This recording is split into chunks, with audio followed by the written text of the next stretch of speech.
सभी विद्वज्जन, देवी और सज्जनों, आज विज्ञान भवन भारत के स्वर्णिम अतीत के पुनर्जागरण का साक्षी बन रहा है।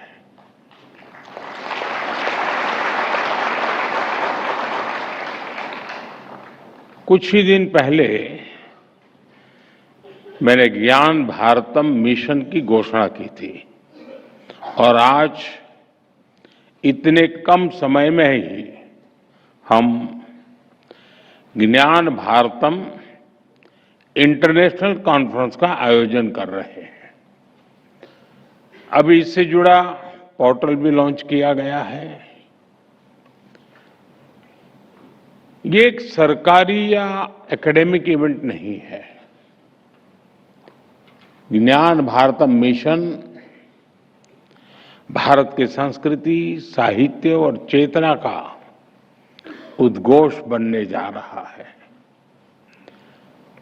हजारों पीढ़ियों का चिंतन मनन, भारत के महान ऋषियों, आचार्यों और विद्वानों का बोध और शोध, हमारी ज्ञान परंपराएं, हमारी वैज्ञानिक धरोहरें, ज्ञान भारतम मिशन के जरिए हम उन्हें डिजिटाइज करने जा रहे हैं। मैं इस मिशन के लिए सभी देशवासियों को बधाई देता हूं।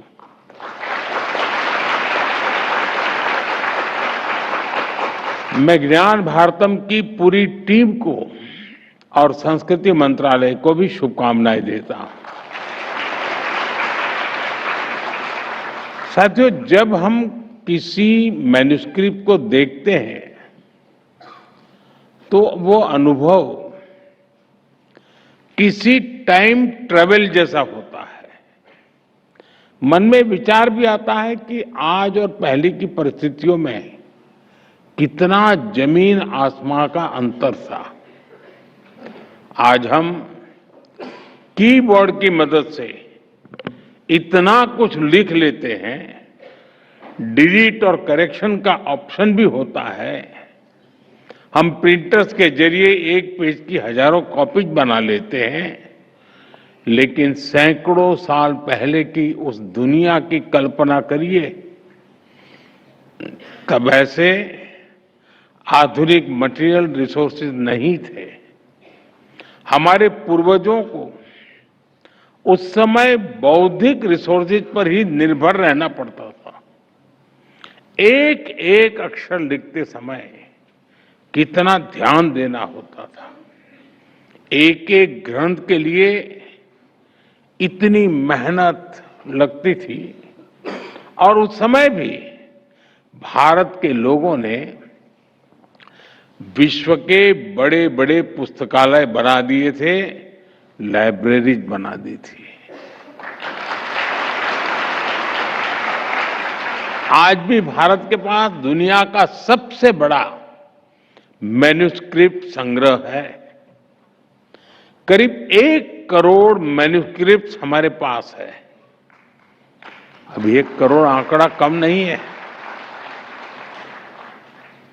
साथियों, इतिहास के क्रूर थपेड़ों में लाखों मैन्युस्क्रिप्ट्स जला दी गई, लुप्त हो गई, लेकिन जो बची है वो इस बात की साक्षी है कि ज्ञान विज्ञान पठन पाठन के लिए हमारे पूर्वजों की निष्ठा कितनी गहरी थी, कितनी व्यापक थी।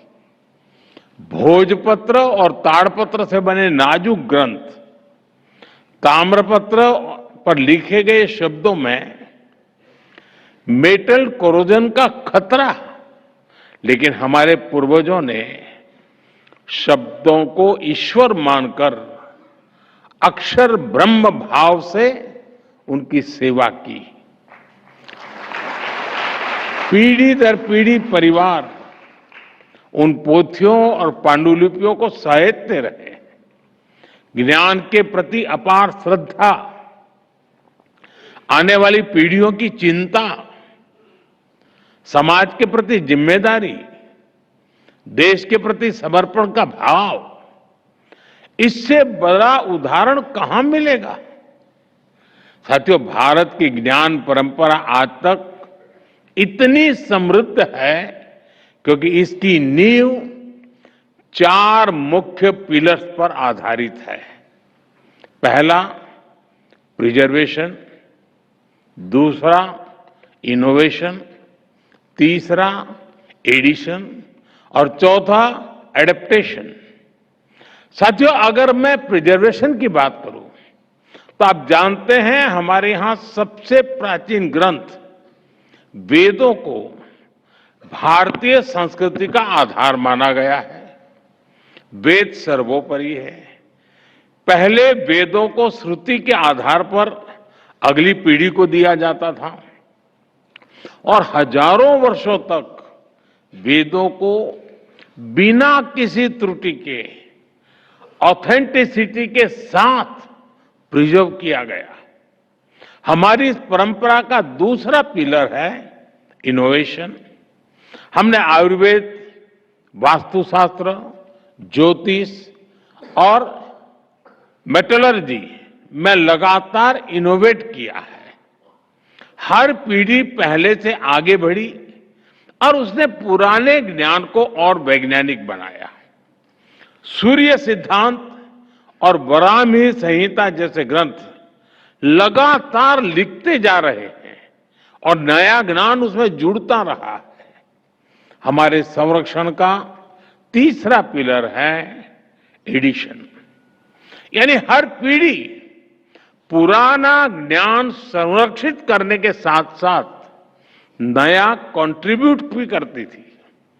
जैसे कि मूल वाल्मीकि रामायण के बाद कई रामायण लिखी गई, रामचरितमानस जैसे ग्रंथ हमें मिले, वेदों और उपनिषदों पर भाष्य लिखे गए। हमारे आचार्यों ने द्वैत, अद्वैत जैसी व्याख्याएं दी। साथियों, इसी तरह चौथा पिलर है एडेप्टेशन, यानी हमने समय के साथ सेल्फ इंट्रोस्पेक्शन के भी किया और जरूरत के अनुसार खुद को बदला भी।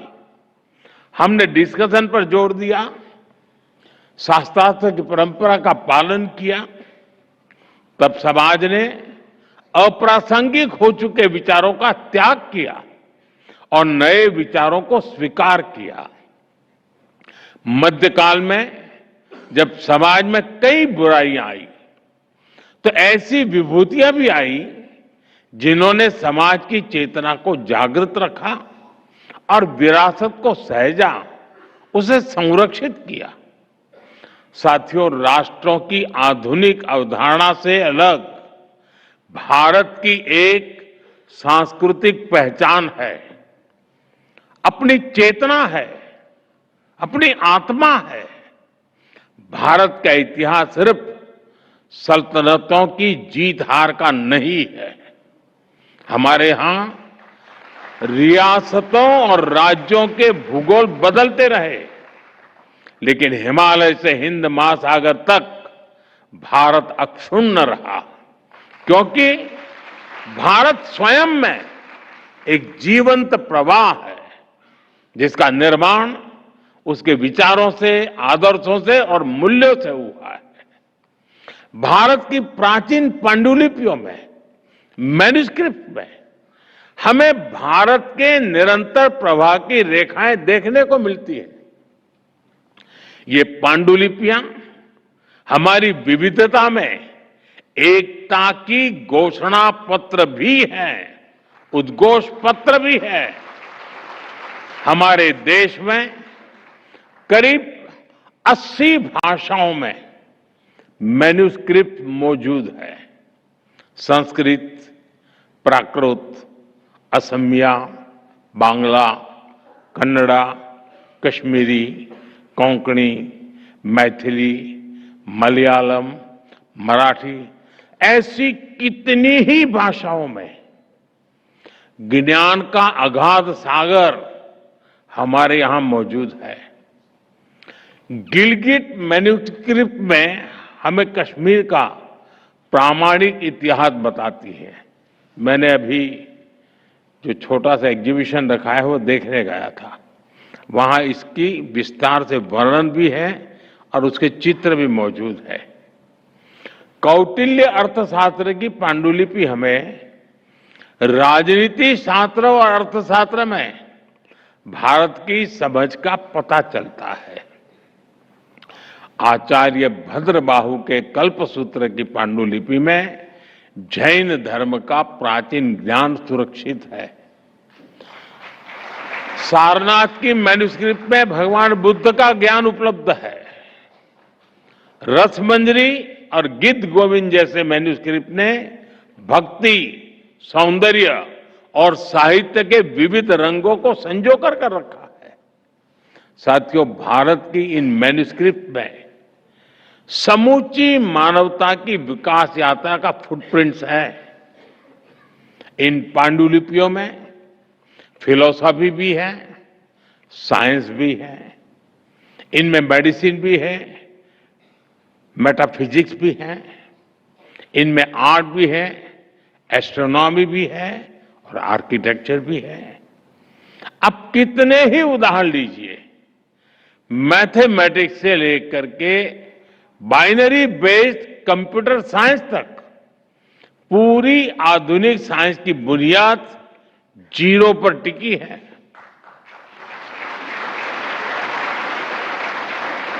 आप सब जानते हैं, शून्य की ये खोज भारत में हुई थी और बक्साली पांडुलिपि में शून्य के उस प्राचीन प्रयोग और मैथमेटिकल फॉर्मूलाज के प्रमाण आज भी सुरक्षित है।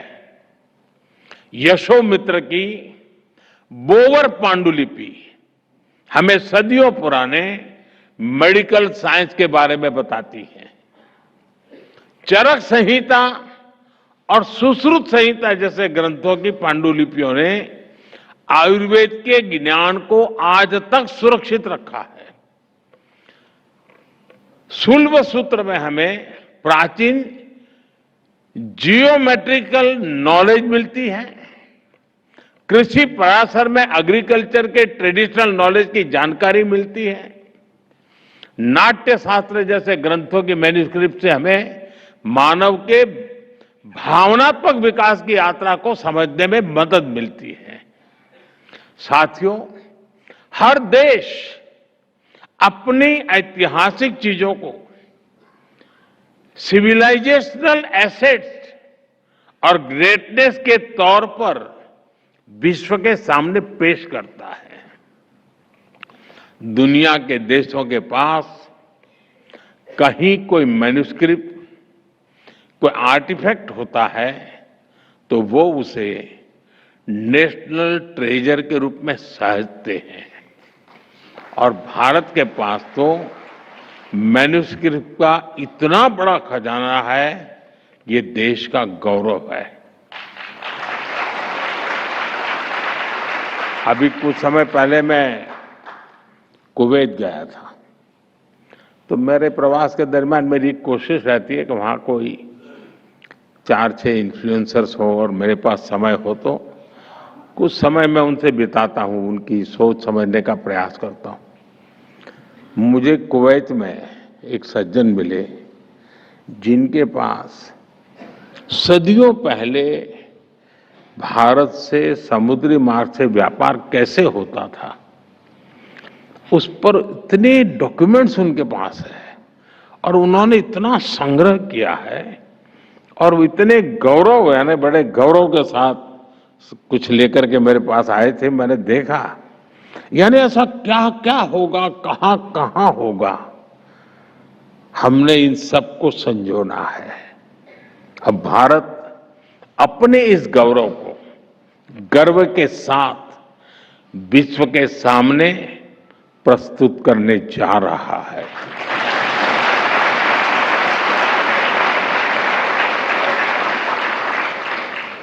अब यहां कहा गया है कि दुनिया में जितनी मैन्युस्क्रिप्ट्स है हमने खोज करके लाना चाहिए।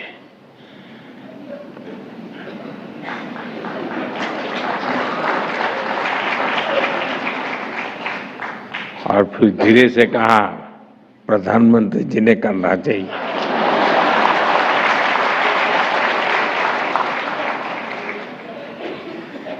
लेकिन आपको पता है कि हमारे से यहाँ चोरी की जो मूर्तियां हैं, पहले बहुत कम मात्रा में आई थी।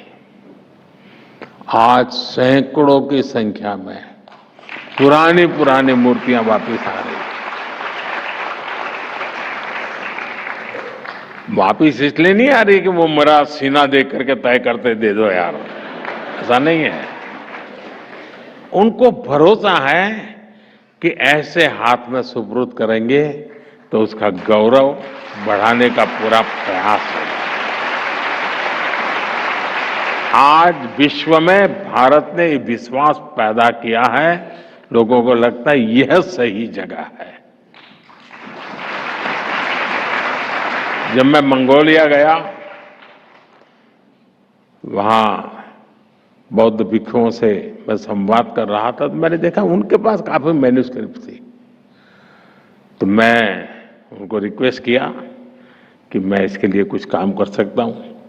उन सारी मैन्युस्क्रिप्ट को लाए, उसको डिजिटलाइज किया और उनको फिर वापस दिया। अब ये उनका खजाना बन गया है। साथियों, ज्ञान भारतम मिश्रम इस महाअभियान का ही एक अहम हिस्सा है। देश की कितनी ही संस्था हैं इस प्रयास में जन भागीदारी की भावना से सरकार के साथ काम कर रही हैं। काशी नागरी प्रचारणी सभा, कोलकाता की एशियाटिक सोसाइटी, उदयपुर की धरोहर, गुजरात के कोबा में आचार्य श्री कैलाशपुरी ज्ञान मंदिर, हरिद्वार का पतंजलि, पुणे का Bhandarkar oriental research institute, Thanjavur की सरस्वती महल लाइब्रेरी, ऐसी सैकड़ों संस्थाओं के सहयोग से अब तक 10 लाख से अधिक पांडुलिपियों को डिजिटलाइज किया गया जा चुका है।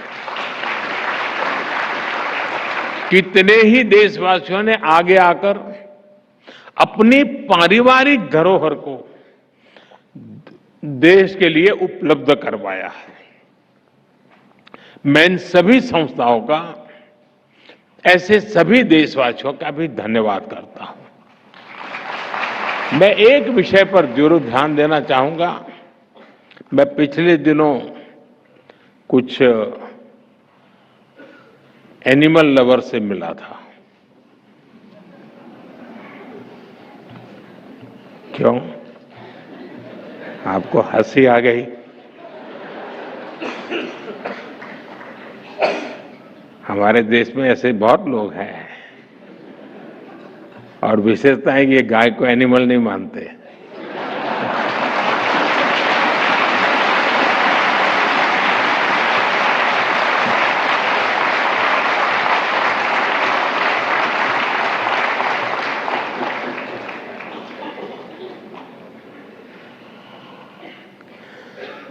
तो उनसे बातों बातों में मैंने उनसे कहा कि हमारे देश में पशुओं की चिकित्सा को लेकर के बहुत कुछ शास्त्रों में पढ़ा हुआ है। बहुत सारे मैन्युस्क्रिप्ट संभव है। जब मैं गुजरात में था, गुजरात के एशियाटिक लायन, तो मेरी एक रुचि थी, तो मैं काफी उसमें रुचि लेता था। तो ऐसी बातें ढूंढता था कि अगर ज्यादा शिकार कर लिया और अगर तकलीफ होती है तो उनको पता होता था कि वो एक पेड़ होता है, उसके फल खाने चाहिए ताकि वॉमिटिंग हो सकता है। ये पशु को मालूम था।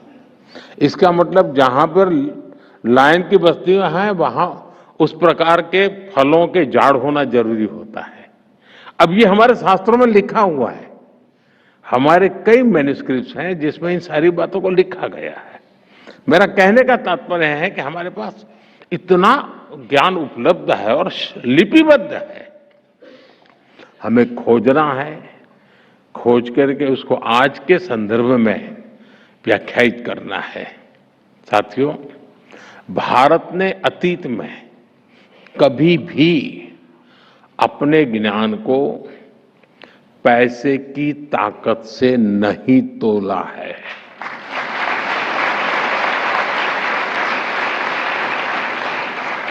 हमारे ऋषियों ने भी कहा है,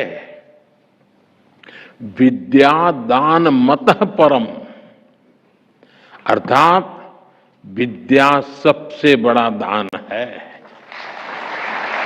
इसलिए प्राचीन काल में भारत के लोगों ने मुक्त भाव से मैन्युस्क्रिप्ट को दान भी किया।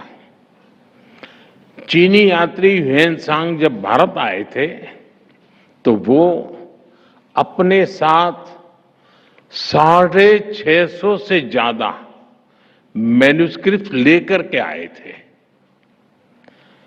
नहीं, वो यहां से लेकर के गए थे। और मुझे चीन के राष्ट्रपति ने एक बार बताया कि वो मेरे गांव में सादा समय रहे थे, मैं जहां मेरा जन्म हुआ वड़नगर में।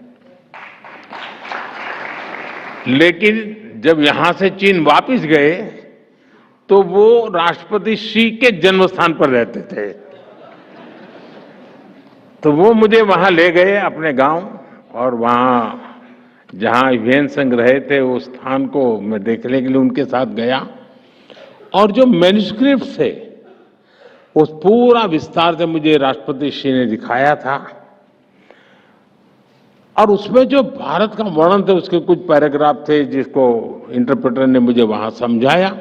यानी मन को बहुत ही प्रभावित करने वाला, वो एक एक चीज देखते थे लग रहा था क्या खजाना होगा हमारे पास। भारत की कई मैन्युस्क्रिप्ट्स आज भी चीन से जापान भी पहुंची है। 7वीं सदी में जापान में उन्हें राष्ट्रीय पूंजी की तरह होर्युजी मोनेस्ट्री में संरक्षित किया गया। आज भी दुनिया के कितने ही देशों में भारत की प्राचीन मैन्युस्क्रिप्ट रखी हुई है। ज्ञान भारतम मिशन के तहत हम ये भी प्रयास करेंगे कि मानवता की ये साझी धरोहर एकजुट हो। साथियों, हमने G20 के सांस्कृतिक संवाद के दौरान भी इसकी पहल की थी। जिन देशों के भारत के साथ सदियों पुराने सांस्कृतिक संबंध है, हम उन्हें इस अभियान में साथ जोड़ रहे हैं। हमने मंगोलियन कंजूर के रिप्रिंटेड वॉल्यूम्स को मंगोलिया के एम्बेसडर को गिफ्ट किया था। 2022 में 108 वॉल्यूम्स मंगोलिया और रूस की मॉनेस्ट्रीज में भी डिस्ट्रीब्यूट किए गए थे। हमने थाईलैंड और वियतनाम की यूनिवर्सिटी के साथ एमओयूज किए हैं। हम वहां के स्कॉलर्स को पुरानी मैन्युस्क्रिप्ट को डिजिटाइज करने की ट्रेनिंग दे रहे हैं। इन प्रयासों के चलते पाली, लान्ना और चाम भाषाओं की कई मैन्युस्क्रिप्ट को डिजिटाइज किया गया है। ज्ञान भारतम मिशन के जरिए हम इन प्रयासों को और विस्तार देंगे। साथियों, ज्ञान भारतम मिशन के जरिए एक और बड़ा चैलेंज भी एड्रेस होगा। भारत के ट्रेडिशनल नॉलेज सिस्टम से जुड़ी अनेक जानकारियां जो अहम और जो हम सदियों से इस्तेमाल करते रहे हैं, उन्हें दूसरों द्वारा कॉपी करके पेटेंट करा लिया जाता है। इस पायरेसी को रोकना भी आवश्यक है। डिजिटल मैन्युस्क्रिप्ट के जरिए इन प्रयासों को और गति मिलेगी और इंटेलेक्चुअल पायरेसी पर लगाम लगेगी। दुनिया को भी तमाम विषयों पर प्रामाणिकता के साथ मौलिक स्रोतों का पता चलेगा। साथियों, ज्ञान भारतम मिशन का एक और बहुत अहम पक्ष है। इसके लिए हम रिसर्च और इनोवेशन के कितने ही नए डोमेन खोल रहे हैं। आज दुनिया में करीब ढाई ट्रिलियन डॉलर की कल्चरल और क्रिएटिव इंडस्ट्री है। डिजिटाइज मैन्यूस्क्रिप्ट इंडस्ट्री की वैल्यू चेन्स को फीड करेगी। ये करोड़ों मैन्यूस्क्रिप्ट इनमें छिपी प्राचीन जानकारी एक बहुत बड़ी डेटा बैंक का भी काम करेगी। इनसे डेटा ड्रिवन इनोवेशन को नया बुश मिलेगा। टेक फील्ड में के युवाओं को उनके लिए इसमें नए अवसर बनेंगे। जैसे जैसे मैन्यूस्क्रिप्ट का डिजिटाइजेशन होगा, एकेडमिक रिसर्च के लिए नई संभावनाएं बनेगी। साथियों, हमें इन डिजिटाइज मैन्यूस्क्रिप्ट का अध्ययन करने के लिए नई टेक्नोलॉजी जैसे एआई का उपयोग भी बढ़ाना होगा। मैं इस बात से सहमत हूं जब यहां प्रेजेंटेशन में कहा गया कि भाई टैलेंट को या ह्यूमन रिसोर्स को एआई रिप्लेस नहीं कर सकती है, और हम भी चाहते हैं कि रिप्लेस न करें, हम नई गुलाबी हो जाए, शिकार हो जाएंगे। वो एक सपोर्ट सिस्टम है, हमें मजबूती देती है, हमारी ताकत को बढ़ावा देती है, हमारी गति को बढ़ावा देती है। एआई की मदद से इन प्राचीन पांडुलिपियों को अगर गहराई से समझा जा सकता है और उनका विश्लेषण भी किया जा सकता है। अब देखिए, वैदिक मैथमेटिक्स सारे ग्रंथ अवेलेबल नहीं है, जो है अगर एआई के माध्यम से हम कोशिश करें तो संभव है कि कई नए सूत्रों की संभावना है खोजने की, हम खोज सकते हैं। इन मैन्यूस्क्रिप्ट में मौजूद ज्ञान को दुनिया के सामने कैसा लाया जाए, इसमें भी एआई की मदद ली जा सकती। दूसरी एक समस्या है कि हमारे मैन्यूस्क्रिप्ट बिखरे पड़े हैं और अलग अलग कालखंड में अलग अलग प्रकार से प्रस्तुत किए गए हैं। एआई का फायदा ये होगा कि इन सबको इकट्ठा किया जा सकता है और उसमें से अमृत निचोड़ने में वो एक बहुत अच्छा सा हमें यंत्र मिल सकता है कि हम 10 जगह पे चीजें पड़ी होगी, लेकिन एआई से हम इसको एक साथ ला करके देख सकते हैं। हम उसका अर्थ हो सकता है, जैसे प्रारंभ में ही प्रेजेंटेशन में आया कि एक ही प्रकार के शब्दों का कई उपयोग है। हो सकता है कि उनको एक बार चलिए 100 क्वेश्चन बन जाएंगे तो सॉल्व करना, आज लाखों क्वेश्चन में हम उलझे पड़े हैं, 100 तक तो ले आएंगे। हो सकता है फिर हमारा मानव शक्ति जुड़ जाएगी तो उसका परिणाम ले आएगी। लेकिन ऐसी कई कठिनाइयां भी हैं, लेकिन रास्ते भी हैं। साथियों, मैं देश के सभी युवाओं से आह्वान करता हूं, आप आगे आकर इस अभियान से जुड़िए। और मुझे अभी बता रहे थे मंत्री जी की कल से आज तक जो लोग काम इसमें हिस्सा ले रहे हैं, 70% लोग युवा हैं।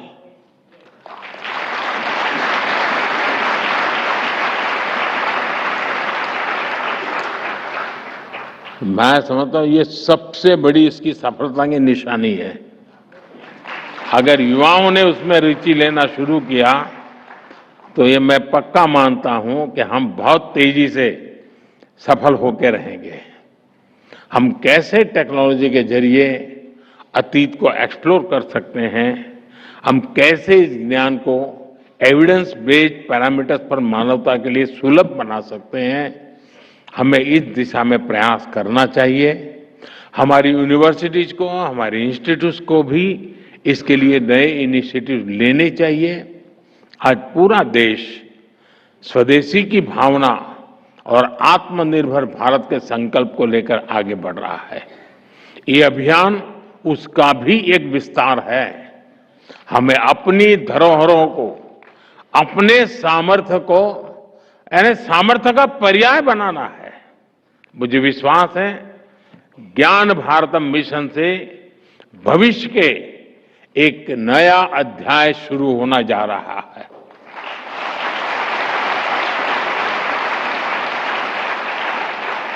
मैं जानता हूं कि ऐसे विषय होते हैं कि जिसमें कोई ग्लैमर नहीं होती है, कोई चमक दमक नहीं होती है, लेकिन इसका सामर्थ्य इतना है कि जो सदियों तक किसी को हिला नहीं पाता है। इस सामर्थ्य के साथ जुड़ना है।